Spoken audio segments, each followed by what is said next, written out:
For today's video ay umuwi nga ako ulit niyan sa Cavite mga mare at isinama ko na nga itong si Jude at itong si Sam.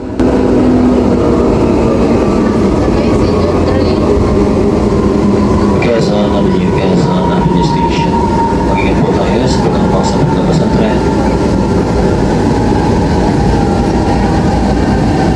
Isinakay nga namin yan sa tren si Jude para nga ma-experience niya naman kung paano nga sumakay dito sa train tutot na sinasabi niya. At ang nakakatuwa pa nga niyan mga mare dahil Father's Day nga niya nung bumiyahe kami ay nabigyan nga si Sam nitong libreng pillow na bigay nga ng DOTR. Pagkatapos nga ng tren mga mare sumakay na nga rin kami ng bus at eto nga nandito na nga kami sa Pitex. At pagkatapos nga ng mahababang biyahe mga mare ay nandito na nga rin kami sa amin sa Piela dito sa Cavite at pardakain na nga kami dahil nagutom nga kami sa biyahe niya. At sakto naman nga pagdating namin mga mare ay kompleto na nga ang pagkain dito. Napakaraming ulam, pambihira. Kaya naman nga pardakain agad kami. Madami-dami nga ang ulam niyan mga mare at bumili pa nga ng lechong manok itong si Joji dahil nga at celebration na nga din namin ng Father's Day. Simpleng kainan nga lang pero napakasaya man din mga mare dahil nandito na naman nga kami sa bahay namin sa Cavite. Eh syempre bihira din naman kasi kami umuwi niyan mga mare at nung nakaraan nga ay umuwi nga ako mag-isa nga lang ngayon ay kasama ko na nga itong dalawa. Halos wala nga kaayusan dito mga mare dahil inaayos pa nga itong ating pinapaayos dito at madilim nga sa area na to dahil wala pang ilaw. Ito nga pala kasi yung area mga mare na pinataas nga natin itong bubungan kaya naman nga naapektuhan nga din yung mga ilaw. At eto nga mga mare pinuntan ko nga dito si Jude sa may kwarto ng Tito Joji niya. At habang nangungulit nga itong si Jude sa kwarto ng kanyang Tito Joji ay dito naman nga mga mare ay nagtimpla pa nga sila ng juice dito. Kaya naman nga eto nga't naparami na talaga ang kain namin. Syempre pag ganito nga ang ulam mga mare ay panigurado talagang mapapatagal ka nga ng tambay dito sa lamesa ay pambihira at kumain na tayo dito mga mare.